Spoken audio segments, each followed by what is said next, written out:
មាត្រា23កិច្ចសន្យាការងាររបស់អាណិកជន 1. ទោះបីជាមានបញ្ញត្តិនៃមាត្រា1053ការគ្រប់គ្រងទ្រព្យសម្បត្តិនិងការតំណាងនិងមាត្រា1080ការគ្រប់គ្រងទ្រព្យសម្បត្តិនិងការតំណាងនៃក្រមនេះក៏ដោយក៏អ្នកមានសិទ្ធិអំណាចមេបាឬអ្នកអាណាព្យាបាលសម្រាប់អាណិកជនមិនអាចធ្វើកិច្ចសន្យាការងារជំនួសអាណិកជនបានដែរ 2. កិច្ចសន្យាដែលផ្ទុយនឹងបញ្ញត្តិ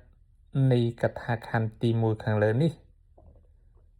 មិនមានអានុភាពចំពោះសមិទ្ធអាណិកជនឡើយប៉ុន្តែបញ្ញត្តិនេះ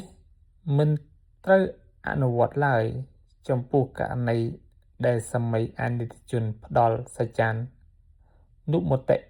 លើកិច្ចសន្យានោះ 3. ក្នុងករណីដែលយល់ឃើញថាកិច្ចសន្យាការងាររបស់អាណិកជនអាចធ្វើឲ្យខូចផលប្រយោជន៍ដល់អាណិកជននោះអ្នកមានសិទ្ធិអំណាចមេបាឬអ្នកអាណាព្យាបាលសម្រាប់អាណិកជនឬស្ថាប័នរដ្ឋបាលអាចរំលាយកិច្ចសន្យានោះឆ្ពោះទៅអនាគតបាន